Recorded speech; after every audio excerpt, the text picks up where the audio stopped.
ഈ കണ്ണീരിൻ താഴ്വരയിൽ എന്നെ കാക്കുന്ന കരുണാമയൻ, ഇരുളേറുന്ന നേരങ്ങളിൽ വഴി കാട്ടുന്നൊരജപാലകൻ.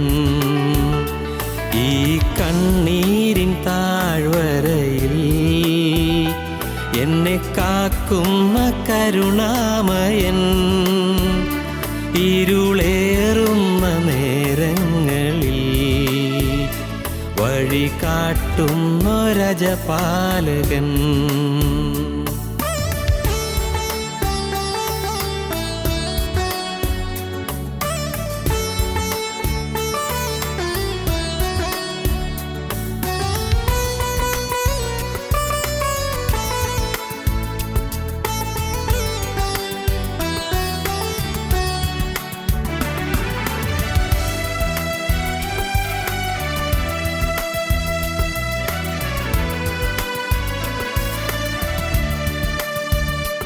എൻ്റെ ദുഃഖങ്ങളേറ്റെടുക്കും, എൻ്റെ ഭാരങ്ങൾ ലഘുവാക്കിടും. എൻ്റെ ദുഃഖങ്ങളേറ്റെടുക്കും, എൻ്റെ ഭാരങ്ങൾ ലഘുവാക്കിടും. എൻ്റെ കണ്ണീരു കണ്ടാലോടിയെത്തും, തൻ്റെ മാറോടു ചേർത്തെന്നെ ഉറക്കും.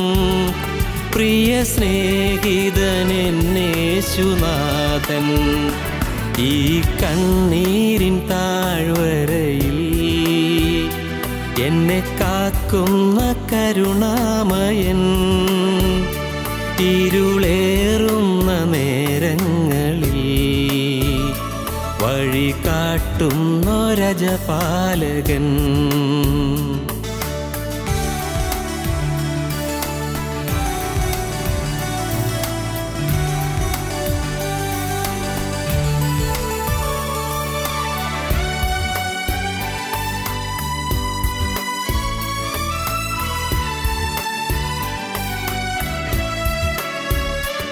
എന്നിൽ സുഹൃതങ്ങൾ അവൻ നിറയ്ക്കും, എൻ്റെ കുറവെല്ലാം ഏറ്റെടുക്കും.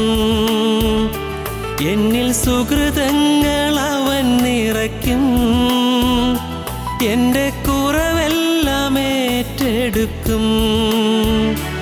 എൻ്റെ കരളൊന്നു പിടഞ്ഞാൽ അവനറിയും, തൻ്റെ വചനം പകർന്നെന്നെ ഉണർത്തും. നല്ല സ്നേഹിതനെന്നേശുനാഥൻ, ഈ കണ്ണീരിൻ താഴ്വരയിൽ എന്നെ കാക്കുന്ന കരുണാമയൻ, ഇരുളേറുന്ന നേരങ്ങളിൽ വഴി കാട്ടുന്നൊരജപാലകൻ. ഈ കണ്ണീരിൻ താഴ്വരയിൽ എന്നെ കാക്കുന്ന കരുണാമയൻ, ഇരുളേറുന്ന നേരങ്ങളിൽ വഴി കാട്ടുന്നൊരജപാലകൻ. ഞങ്ങളും ക്രൂശിക്കപ്പെട്ട ക്രിസ്തുവിനെ പ്രസംഗിക്കുന്നു. ദൈവ തിരുനാമത്തിന് മഹത്വം ഉണ്ടാകട്ടെ. യോഹന്നാൻ്റെ സുവിശേഷം 1-ാം അധ്യായത്തിൻ്റെ 29-ാം വാക്യവും 36-ാം വാക്യവും. പിറ്റേന്നാൾ യേശു തൻ്റെ അടുക്കൽ വരുന്നത് അവൻ കണ്ടിട്ട്, ഇതാ ലോകത്തിൻ്റെ പാപം ചുമക്കുന്ന ദൈവത്തിൻ്റെ കുഞ്ഞാട്, ഇതാ ലോകത്തിൻ്റെ പാപം ചുമക്കുന്ന ദൈവത്തിൻ്റെ കുഞ്ഞാട്. വീണ്ടും 36-ാം വാക്യം. കടന്നു പോകുന്ന യേശുവിനെ നോക്കിയിട്ട്, ഇതാ ദൈവത്തിൻ്റെ കുഞ്ഞാട് എന്ന് പറഞ്ഞു. ഇതാ എന്ന് ചൂണ്ടിക്കാണിച്ച് പറയുകയാണ്. എവിടെ എന്നുള്ള ഒരു ചോദ്യത്തിൻ്റെ മറുപടിയാണ് ഇതാ എന്ന് ഈ പറഞ്ഞിരിക്കുന്ന തിരുവചനം. ഉൽപ്പത്തി പുസ്തകം 22-ാം അധ്യായത്തിൽ യാഗത്തിനുള്ള ആട്ടിൻകുട്ടി എവിടെ എന്ന ചോദ്യത്തിൻ്റെ മറുപടി നൂറ്റാണ്ടുകൾക്ക് ശേഷം തിരുവചനത്തിൽ ലഭിക്കുകയാണ്. ഇതാ ലോകത്തിൻ്റെ പാപം ചുമന്നൊഴിക്കുന്ന ദൈവത്തിൻ്റെ കുഞ്ഞാട്, ഇതാ ദൈവത്തിൻ്റെ കുഞ്ഞാട്. അബ്രഹാമും ഇസ്ഹാക്കും ഒരുമിച്ച് നടന്ന് മോറിയ മല കയറുകയായിരുന്നു. മകനായ ഇസ്ഹാക്കിൻ്റെ ചുമലിലേക്ക് അബ്രഹാം വിറകിട്ട് എടുത്തു വെച്ചു. നാം അങ്ങനെയാണ് വായിക്കുന്നത്. അബ്രഹാം ഹോമയാഗത്തിനുള്ള വിറകെടുത്ത് തൻ്റെ മകനായ ഇസ്ഹാക്കിൻ്റെ ചുമലിൽ വെച്ചു. തീയും കത്തിയും താൻ എടുത്തു. ഇരുവരും ഒന്നിച്ച് നടന്നു. അബ്രഹാമിൻ്റെ കയ്യിൽ തീയുണ്ട്, കത്തിയുണ്ട്. യാഗമൃഗത്തെ അറുക്കുവാനുള്ള കത്തിയുണ്ട്. വിറകിന്മീതെ കിടത്തി യാഗമൃഗത്തെ ദഹിപ്പിക്കുവാൻ അതിനുള്ള തീയുമുണ്ട്. എന്നാൽ അത് മാത്രമല്ല ഉള്ളത്. അത് പിന്നീട് ഇസ്ഹാക്ക് പറയുന്നിടത്ത് നമുക്ക് കാണാം. ഇസ്ഹാക്ക് പറയുന്നുണ്ട്, അപ്പ എന്ന് പറഞ്ഞതിന് അവൻ എന്താകുന്നു മകനെ എന്ന് പറഞ്ഞു. തീയും വിറകുമുണ്ട്, എന്നാൽ ഹോമയാഗത്തിന് ആട്ടിൻകുട്ടി എവിടെ എന്ന് അവൻ ചോദിച്ചു. ഇസ്ഹാക്കിൻ്റെ ചുമലിൽ വിറകുമുണ്ട്, തീയുണ്ട്, വിറകുണ്ട്, കത്തിയുണ്ട്. അവരൊരുമിച്ച് നടക്കുകയാണ്. വിറക് കെട്ട് അത് കഴുതയുടെ മേൽ നിന്നെടുത്ത് ഇസ്ഹാക്കിൻ്റെ ചുമലിലേക്ക് അബ്രഹാം വെച്ച് കൊടുക്കുകയാണ്. വളരെ ഹൃദ്യമായ ഒരു ചിത്രം നമുക്കവിടെ ലഭിക്കുന്നുണ്ട്. കഴുത ചുമന്നുകൊണ്ട് വന്ന് ആ വിറക് കെട്ട് മോറിയാമലയുടെ താഴ്വരയിൽ വന്നപ്പോൾ അബ്രഹാം കഴുതപ്പുറത്തുനിന്ന് എടുത്ത് ഇസ്ഹാക്കിൻ്റെ ചുമലിലേക്ക് വെച്ച് കൊടുക്കുകയാണ്. ഇസ്ഹാക്ക് ആ വിറകെട്ടും ചുമന്നുകൊണ്ട് മോറിയാമല കയറുകയാണ്. അബ്രഹാം കത്തിയും തീയും കൈവശം വെച്ചുകൊണ്ട് മകൻ്റെ ഒപ്പം അബ്രഹാമും കയറിപ്പോകുന്നു. എന്താണ് ഈ പഴയ നിയമഭാഗത്തിൻ്റെ ആത്മീയമായ അർത്ഥം? പഴയ നിയമം എപ്പോഴും പുതിയ നിയമത്തിൻ്റെ നിഴലാണ് എന്ന് നമുക്കറിയാം. പുതിയ നിയമത്തിൽ പൊരുളായി വരുന്ന വസ്തുതകൾ പഴയ നിയമത്തിൽ നിഴലായി നമുക്ക് ലഭിക്കുകയാണ്. അബ്രഹാം വിറകിട്ട് കഴുതയുടെ മേൽ നിന്നെടുത്ത് ഇസ്ഹാക്കിൻ്റെ ചുമലിലേക്ക് വെച്ച് കൊടുത്തു എന്ന് പറയുന്നതിൻ്റെ പൊരുൾ എന്താണ്? കഴുതയാകുന്ന മനുഷ്യൻ, വെറും ഹീനമൃഗമാകുന്ന മനുഷ്യൻ, അവൻ ഭാരങ്ങൾ ചുമന്ന്, പാപം ചുമന്ന്, അകൃത്യം ചുമന്ന്, ജീവിതത്തിലെ പ്രാരബ്ധങ്ങളും ദുരിതങ്ങളും ചുമന്ന് അവൻ മുന്നോട്ട് പോകുമ്പോൾ അവൻ്റെ ജീവിതത്തിലെ തിന്മകളും അശുദ്ധികളും മ്ലേച്ഛതകളും ഹീനതകളും എല്ലാം ഈ മനുഷ്യൻ്റെ ചുമലിൽ നിന്നെടുത്ത് ഒരു പുരുഷൻ്റെ മേൽ വെച്ച് ഏൽപ്പിക്കുകയാണ്. ആ പുരുഷനാണ് ഇസ്ഹാക്ക് എന്ന് പറഞ്ഞിരിക്കും. ഉൽപ്പത്തി പുസ്തകത്തിൽ പറഞ്ഞിരിക്കുന്നത് അത് കർത്താവായ യേശുക്രിസ്തുവിൻ്റെ നിഴലാണ്. എൻ്റെ പാപങ്ങൾ, എൻ്റെ മ്ലേച്ഛതകൾ, എൻ്റെ ജീവിതത്തിലെ ദൂഷ്യങ്ങൾ എല്ലാം എൻ്റെ മേൽ നിന്നെടുത്ത് കർത്താവായ യേശുവിൻ്റെ മേൽ പിതാവായ ദൈവം ചുമത്തുകയാണ്. ഞാൻ ചുമന്നു വന്നത്, ഞാൻ വഹിച്ചു വന്നത്, ജീവിതത്തിൽ ഞാൻ പേറിക്കൊണ്ട് വന്നതായ എല്ലാ അകൃത്യങ്ങളും അശുദ്ധികളും എല്ലാ ദ്രവ്യാഗ്രഹവും സ്വാർത്ഥതയും അസൂയയും പകയും വിദ്വേഷവും എല്ലാ തിന്മയും പൈശാചികമായ എല്ലാ ഭാവങ്ങളും എൻ്റെ മേൽ നിന്നെടുത്ത് നിത്യനായ ദൈവം, സ്നേഹവാനായ ദൈവം തൻ്റെ ഏകജാതനായ കർത്താവായ യേശുവിൻ്റെ ചുമലിലേക്ക് വെച്ച് ഏൽപ്പിക്കുകയാണ്. അബ്രഹാം പിതാവ് ആ വിറകെടുത്ത് ഇസ്ഹാക്കിൻ്റെ ചുമലിന്മേൽ വെച്ചു. ഇസ്ഹാക്ക് ആ വിറക് ചുമന്നുകൊണ്ട് വധസ്ഥലത്തേക്ക് നീങ്ങുകയാണ്. വളരെ വ്യക്തമായ ഒരു ചിത്രം നമുക്കവിടെ കിട്ടുന്നുണ്ട്. എന്താണത്? നൂറ്റാണ്ടുകൾക്ക് ശേഷം കർത്താവായ യേശുക്രിസ്തു തന്നെ ക്രൂശിക്കാനുള്ള ആ കുരിശും പേറിക്കൊണ്ട് ഗോകുൽത്തായിലേക്ക് കയറിപ്പോകുന്നതിൻ്റെ ചിത്രമാണ് ഇവിടെ നിഴലായി നാം കാണുന്നത്. കർത്താവായ യേശുക്രിസ്തു ഗോകുൽത്തായിലേക്ക് നടന്നുപോയ അതേ വഴികളിൽ കൂടി തന്നെയാണ്, അതേ പാതയിലാണ് ഇസ്ഹാക്ക് നൂറ്റാണ്ടുകൾക്ക് മുൻപ് ഉറുകെട്ടും ചുമന്നുകൊണ്ട് നടന്നു കയറിയത്. മോറിയ മലയെന്നും ഗോകുൽത്ത എന്നും കാൽവറി എന്നും തലയോടിടമെന്നും എല്ലാം പറയുന്നത് ഒരേ സ്ഥലത്തെ നിർദ്ദേശിക്കുന്ന വാക്കുകളാണ്. ഒരേ സ്ഥലത്തിൻ്റെ ഭിന്ന ഭിന്ന പേരുകളാണ്, പല പേരുകളാണ്. ഇസ്ഹാക്ക് വിറകിട്ട് ചുമന്നുകൊണ്ട് പോയ അതേ വഴികളിൽ കൂടി വർഷങ്ങൾക്ക് ശേഷം കർത്താവായ യേശു തന്നെ വധിക്കുവാനുള്ള, തന്നെ തൂക്കുവാനുള്ള കുരിശും ചുമന്നുകൊണ്ട് കയറി പോവുകയാണ്. അബ്രഹാം അറിയാം മോൻ ഈ ചുമന്നുകൊണ്ട് പോകുന്ന ഈ വിറകുകെട്ടിന്മേൽ കിടന്ന് ദഹിക്കാൻ പോകുന്നു എന്ന്. അബ്രഹാമിനറിയാം എൻ്റെ മോനെ ഞാൻ തന്നെ എൻ്റെ കൈകൊണ്ട് തന്നെ കത്തിയാൽ കൊന്ന് യാഗപീഠത്തിന്മേൽ വെച്ച് അവനെ വിറകിന്മീതെ കിടത്തി അവനെ ദഹിപ്പിക്കുമെന്ന്. ഇതെല്ലാം അബ്രഹാം അറിയുന്നുണ്ട്. മാനുഷികമായ രീതിയിൽ പറഞ്ഞാൽ ചിന്തിക്കാവുന്നൊരു കാര്യമല്ലത്. മാനുഷികമായ രീതിയിൽ പറഞ്ഞാൽ നമുക്ക് നമ്മുടെ ഭാവനയിൽ പോലും ഉൾക്കൊള്ളിക്കാൻ പറ്റാത്തൊരു കാര്യമാണ്. കാരണം ഒരപ്പൻ്റെ കയ്യ് മോൻ്റെ മേൽ കത്തി ആഴ്ത്തി ആ മോനെ കൊന്ന് ആ മോനെ ബലിയർപ്പിക്കുക ചിന്തിക്കാവുന്നൊരു കാര്യമല്ല.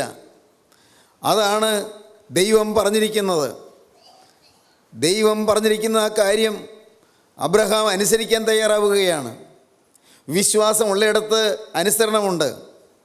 പ്രിയപ്പെട്ടവരെ, രണ്ടുപേരും കൂടി ഇങ്ങനെ നടന്നു പോകുകയാണ്, മുകളിലേക്ക് കയറി പോവുകയാണ്. അനുസരിക്കാനുള്ളതായ എളിമയോടും വിനയത്തോടും കൂടി അബ്രഹാം നടന്നു കയറുന്നു. ഈ അപ്പനെ ചേർന്ന് നടന്നുകൊണ്ട് വളരെ വിനയപൂർവ്വം, സ്നേഹത്തോടെ, താല്പര്യപൂർവ്വം വലിയൊരു കാര്യം ചെയ്യാൻ പോകുന്നുള്ളതായ വിചാരത്തോടെ ഇസ്ഹാക്ക് ഒപ്പം നടന്നു കയറുന്നു. പെട്ടെന്ന് ഇസ്ഹാക്ക് ഈ വിറകിട്ടും ചുമന്നുകൊണ്ട് അല്പനേരം നിന്നു. അപ്പാ എന്ന് വിളിച്ചു. എന്താ മോനെ എന്ന് ചോദിച്ചു. മോനെ എന്താകുന്നു മകനെ? അപ്പോൾ വിറകുണ്ട്, കത്തിയുണ്ട്, മറ്റ് കാര്യങ്ങളെല്ലാം ഒരുക്കി. പക്ഷേ യാഗത്തിനുള്ളതായ ആട്ടിൻകുട്ടി എവിടെ എന്നാണ് ഇസ്ഹാക്ക് ചോദിക്കുന്നത്. പ്രിയപ്പെട്ടവരെ, ആ ശബ്ദം തലമുറകളിലൂടെ ഇങ്ങനെ അനുരണനം ചെയ്തു. തലമുറകളിലൂടെ ആ ചോദ്യം അങ്ങനെ അന്തരീക്ഷത്തിൽ ലയിച്ചു നിന്നു. വർഷങ്ങൾ കഴിഞ്ഞ് ആ ചോദ്യത്തിൻ്റെ മറുപടി യോഹന്നാൻ സ്നാപകൻ യോർദാനാറ്റിൻ്റെ തീരത്ത് നിന്നുകൊണ്ട് വിളിച്ചു പറഞ്ഞു. കടന്നു പോകുന്ന യേശുവിനെ ചൂണ്ടിക്കാട്ടിക്കൊണ്ട് പറഞ്ഞു, ഇതാ ലോകത്തിൻ്റെ പാപം ചുമന്നൊഴിക്കുന്ന ദൈവത്തിൻ്റെ കുഞ്ഞാട്. എൻ്റെ ദൈവത്തിന് സ്തോത്രം. പ്രിയപ്പെട്ടവരെ, ഇതാ ലോകത്തിൻ്റെ പാപം ചുമന്നൊഴിക്കുന്ന ദൈവത്തിൻ്റെ കുഞ്ഞാട്. ദൈവത്തിൻ്റെ കുഞ്ഞാട്, യാഗമായി തീർന്ന ദൈവത്തിൻ്റെ കുഞ്ഞാട്, യാഗമായി തീർന്ന് ലോകത്തിൻ്റെ പാപം സ്വന്തം ശരീരത്തിലേറ്റ് ലോകത്തിൻ്റെ പാപം മാറ്റിയ ദൈവത്തിൻ്റെ കുഞ്ഞാട്, ദൈവത്തിൻ്റെ അനുസരണമുള്ള കുഞ്ഞാട്, ദൈവത്തിൻ്റെ യാഗമായി തീർന്ന കുഞ്ഞാട്, ദൈവകോപത്തീയിൽ വെന്തെരിഞ്ഞ കുഞ്ഞാട്, പാപിയായ മനുഷ്യൻ്റെ പാപത്തോടുള്ള ദൈവത്തിൻ്റെ കോപത്തിൻ്റെ വന്യയിൽ, ദൈവത്തിൻ്റെ കോപത്തിൻ്റെ അഗ്നിയിൽ കത്തിയെരിഞ്ഞ ദൈവത്തിൻ്റെ കുഞ്ഞാട്. സഹോദരങ്ങളെ, ഓർക്കുക, നൂറ്റാണ്ടുകൾ കഴിഞ്ഞു. ഇന്ന് നാം ഇത് ചിന്തിക്കുന്ന ഈ സമയത്ത് നാം ആ ചിത്രം കാണുക. എൻ്റെ കരുണയുള്ള കർത്താവേ, എൻ്റെ പാപം വഹിച്ച് നീയെ കുരിശും പേറി ഗോകുൽത്തായിലേക്ക് നടന്നു നീങ്ങിയല്ലോ. എൻ്റെ യേശുവേ, എൻ്റെ ജീവിതത്തിൽ എണ്ണിയാൽ തീരാത്ത പാപങ്ങൾ എനിക്ക് വന്നുപോയി. ഞാൻ അറിഞ്ഞും അറിയാതെയും അനേകം പാപങ്ങൾ എനിക്ക് വന്നുപോയി. എൻ്റെ ജീവിതത്തിൽ അകൃത്യങ്ങളേറെ സംഭവിച്ചു പോയി. എൻ്റെ ചിന്തയിൽ പാപങ്ങൾ വന്നു, എൻ്റെ വികാരങ്ങളിൽ പാപങ്ങൾ വന്നു, എൻ്റെ വിചാരങ്ങളിൽ പാപങ്ങൾ വന്നു, എൻ്റെ ആഗ്രഹങ്ങളിൽ പാപങ്ങൾ വന്നു, എൻ്റെ മോഹങ്ങളിൽ പാപങ്ങൾ വന്നു. കർത്താവേ, എൻ്റെ വാക്കുകളിൽ പാപങ്ങൾ വന്നു, എൻ്റെ പ്രവൃത്തിയിൽ പാപങ്ങൾ വന്നു, എൻ്റെ ഓരോ ഭാവത്തിലും ഓരോ ചലനത്തിലും പാപങ്ങൾ വന്നു. എൻ്റെ ദൈവമേ, എൻ്റെ ജീവിതത്തിൽ അനേകം പാപങ്ങൾ വന്ന് എല്ലാം ഞാൻ നാശയോഗ്യനായി തീരുന്നതിന് ഞാൻ തന്നെ വഴിവെച്ചു കൊടുത്തു. ഞാൻ നിത്യ അന്ധകാരത്തിലേക്ക് പോകുന്നതിന് ഞാൻ തന്നെ വഴി തുറന്നു കൊടുത്തു. എൻ്റെ ശരീരം ഞാൻ പാപത്തിന് കൊടുത്തു, എൻ്റെ ചിന്തകൾ ഞാൻ പാപത്തിന് കൊടുത്തു, എൻ്റെ വികാര പ്രപഞ്ചം പാപത്തിന് കൊടുത്തു, എൻ്റെ ആശയഗതികൾ പാപത്തിന് കൊടുത്തു. പാപത്തിൻ്റെ അധിപതിയായ പിശാച് എൻ്റെ തലമേൽ നൃത്തം ചെയ്തു, എൻ്റെ വിചാരങ്ങളിൽ നൃത്തം ചെയ്തു. പാപത്തിൻ്റെ അധിപതിയായ പിശാച് എന്നെ പന്താടിക്കൊണ്ടിരുന്നു, എന്നെ പാവ കളിപ്പിച്ചുകൊണ്ടിരുന്നു. എന്നാൽ എൻ്റെ പാപം നാഥാ നീ കുരിശും പേറി എൻ്റെ പാപം നീ വഹിച്ച് നീ കുരിശിൽ മരിച്ചു, പാപത്തെ നീ ചുമന്നൊഴിച്ചു. ഇതാ ലോകത്തിൻ്റെ പാപത്തെ ചുമന്നൊഴിക്കുന്ന ദൈവത്തിൻ്റെ കുഞ്ഞാട്. അബ്രഹാം മകനോട് പറഞ്ഞു, മോനെ, ദൈവം കരുതിക്കൊള്ളും. നാം അങ്ങനെയാണ് വായിക്കുന്നത്. ഉൽപ്പത്തി പുസ്തകം 22-ാം അധ്യായം 6-ാം വാക്യം മുതൽ വായിക്കാം. അബ്രഹാം ഹോമയാഗത്തിനുള്ള വിറകെടുത്ത് തൻ്റെ മകനായ ഇസ്ഹാക്കിൻ്റെ ചുമലിൽ വെച്ചു. തീയും കത്തിയും താൻ എടുത്തു. ഇരുവരും ഒന്നിച്ച് നടന്നു. അപ്പോൾ ഇസ്ഹാക്ക് തൻ്റെ അപ്പനായ അബ്രഹാമിനോട് അപ്പ എന്ന് പറഞ്ഞതിന് അവൻ, എന്താകുന്നു മകനെ എന്ന് പറഞ്ഞു. തീയും വിറകുമുണ്ട്, എന്നാൽ ഹോമയാഗത്തിന് ആട്ടിൻകുട്ടി എവിടെ എന്ന് അവൻ ചോദിച്ചു. ദൈവം തനിക്ക് ഹോമയാഗത്തിന് ഒരാട്ടിൻകുട്ടിയെ നോക്കിക്കൊള്ളും മകനെ എന്ന് അബ്രഹാം പറഞ്ഞു.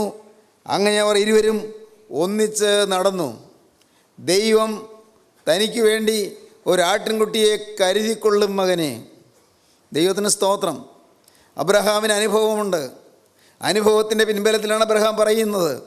ദൈവം കരുതിക്കൊള്ളുമെന്നാണ് അബ്രഹാം പറയുന്നത്.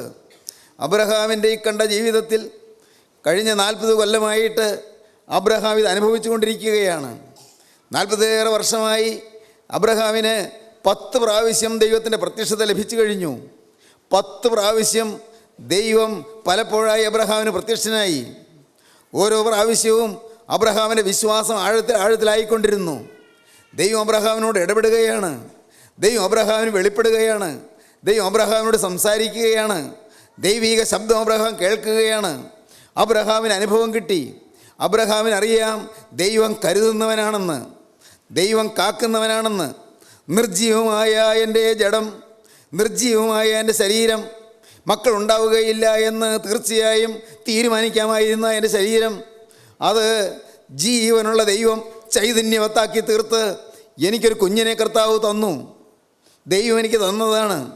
ദൈവം എന്നോടൊരു വാക്ക് പറഞ്ഞു, ഈ നിൻ്റെ മകനിൽ നിന്ന് തലമുറകൾ ഉദയം കൊള്ളുമെന്ന്, നിൻ്റെ മക്കൾ സന്തതി പരമ്പരയായി വർദ്ധിക്കുമെന്ന്, നിൻ്റെ മക്കൾ പെരുകി വരുമെന്ന്, ആകാശത്തിൽ നക്ഷത്രങ്ങളെ എണ്ണാമെങ്കിൽ നിൻ്റെ മക്കളെയും എണ്ണാമെന്ന്, അതുപോലെ അസംഖ്യം മക്കളുണ്ടാകുമെന്ന്, തലമുറകൾ വളർന്നു വരുന്ന ഒരു സന്തതി പരമ്പരയുടെ അപ്പനാകാനുള്ള ഭാഗ്യമാണ് നിനക്ക് വെച്ചിരിക്കുന്നത് എന്ന്. ഇതെല്ലാം കേട്ടു. വാഗ്ദത്തങ്ങൾ നിരന്തരം പ്രാപിച്ചു. അബ്രഹാം അതിൽ നിന്നെല്ലാം പുതിയ ചൈതന്യം ഉൾക്കൊണ്ടുകൊണ്ട് അബ്രഹാം ഇസ്ഹാക്കിനെ ലഭിച്ച് ആനന്ദത്തോടെ ദൈവത്തെ സ്തുതിച്ചുകൊണ്ട് ആരാധനയുടെ സന്തോഷത്തിൽ മതിമറന്ന് ദൈവത്തെ ആനന്ദത്തോടെ പുകഴ്ത്തിക്കൊണ്ടും വാഴ്ത്തിക്കൊണ്ടും അബ്രഹാം ദിനരാത്രങ്ങൾ കഴിക്കുകയാണ്. അബ്രഹാമിനറിയാം എന്നോട് വാക്ക് പറഞ്ഞ ദൈവം അവൻ വാഗ്ദത്തം പാലിക്കുന്നവനാണെന്ന്, വാക്ക് പറഞ്ഞാൽ മാറാത്തവനാണെന്ന്.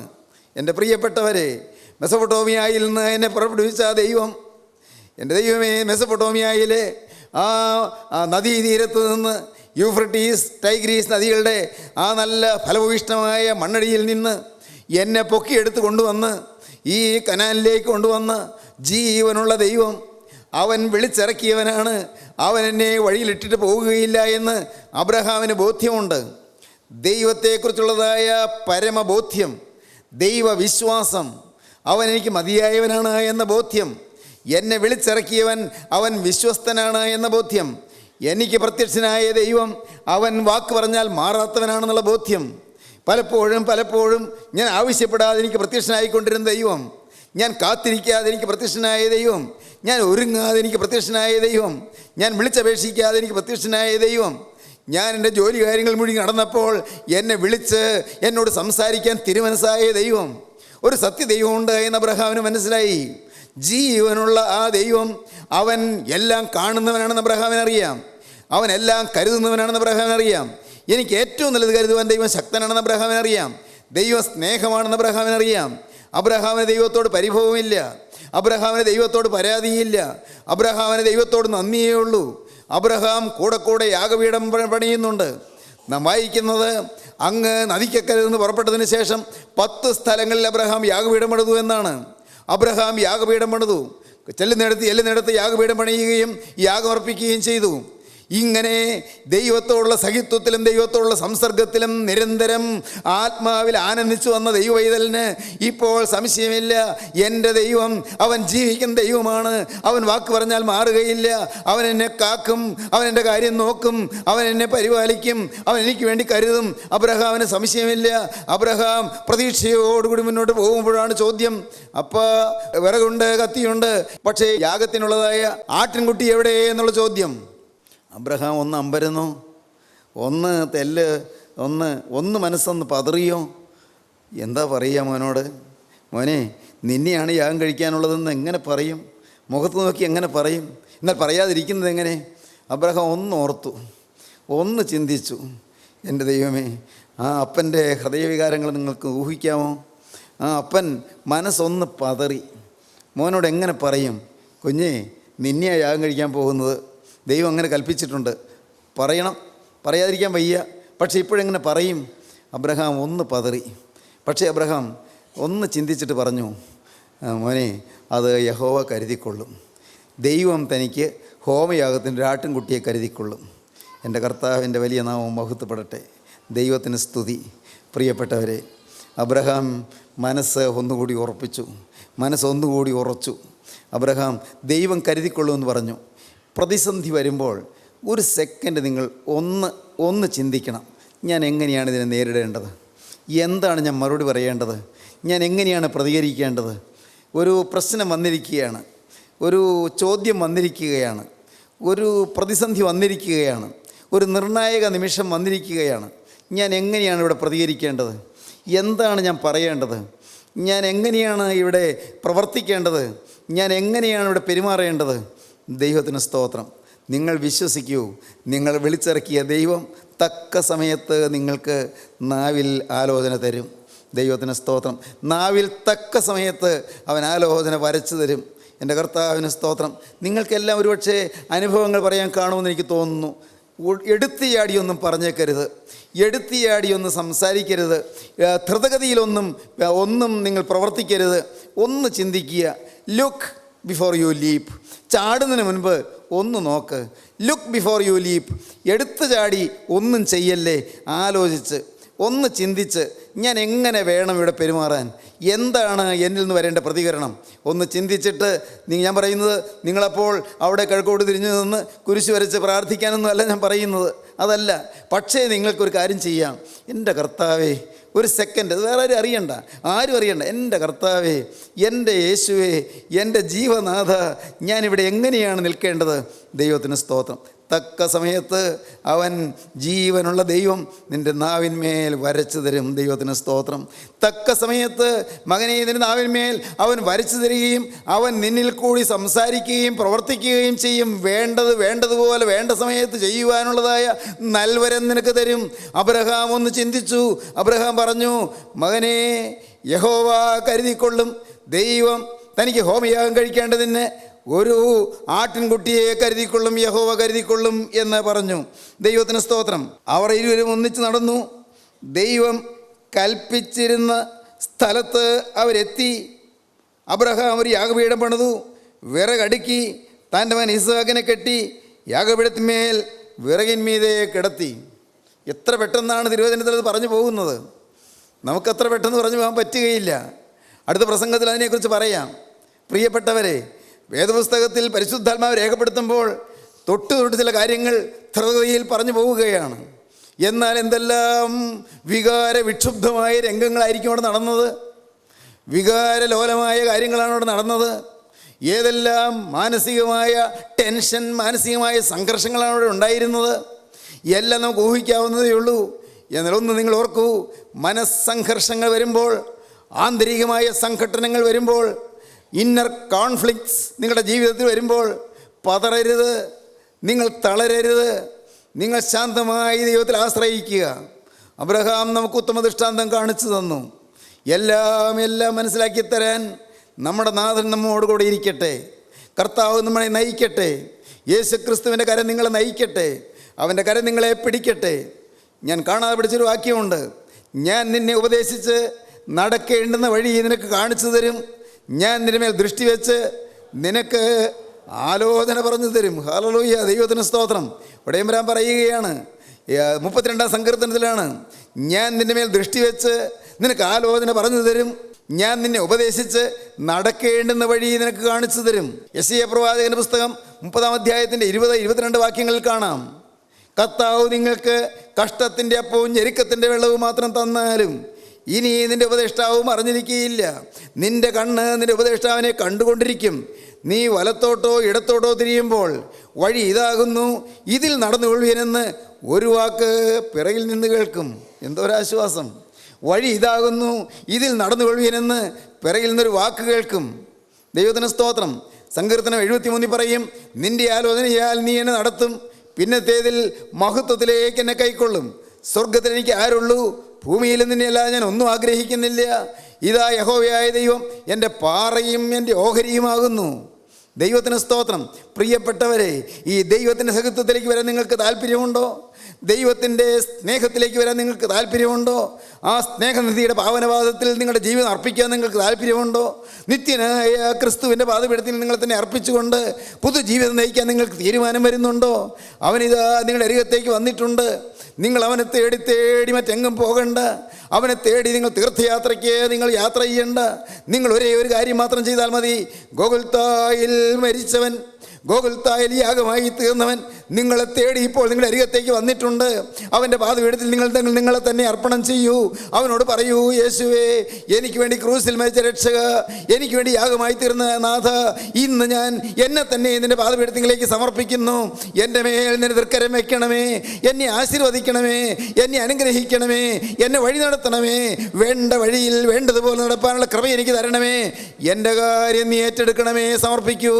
നമുക്ക് പ്രാർത്ഥിക്കാം. കരുണയുള്ള കർത്താവേ, ജീവനുള്ള ദൈവമേ, ഈ മനോഹരമായ സമയത്തിനായി ഞങ്ങൾ ഇതിനെ സ്തുതിക്കുന്നു. അവിടുത്തെ പരിശുദ്ധ സാന്നിധ്യം ഞങ്ങളുടെ അരികിലേക്ക് എഴുന്നള്ളി വന്നതിനായി ഞങ്ങൾ ഇതിനെ സ്തോത്രം ചെയ്യുന്നു. എൻ്റെ കർത്താവേ, ഞങ്ങളെ നടത്തുവാൻ, ഞങ്ങൾക്ക് ആലോചന പറഞ്ഞു തരുവാൻ, ഞങ്ങളെ നയിക്കുവാൻ, ഞങ്ങളെ നേർപ്പാതയിൽ നടത്തുവാൻ, ഞങ്ങൾ ശുഭകരമായി നടപ്പാൻ ഞങ്ങളെ അഭ്യസിപ്പിക്കുന്നതിന്, കർത്താവേ, നേർ നിലത്തിൽ ഞങ്ങൾ നടത്തുന്നതിന്, നീ ഇന്നും ജീവിക്കുന്നതിനാൽ ഞങ്ങൾ ഇതിനെ സ്തുതിക്കുന്നു. എല്ലാവരെയും അനുഗ്രഹിക്കണമേ. വചനം കേട്ടവരുടെ മേൽ നിന്റെ പരിശുദ്ധാത്മാവിനെ അയക്കണമേ. തിരുനാമം മഹത്വപ്പെടുത്തണമേ. യേശുക്രിസ്തുവിൻ്റെ പരിശുദ്ധ നാമത്തിൽ തന്നെ. ആമീൻ.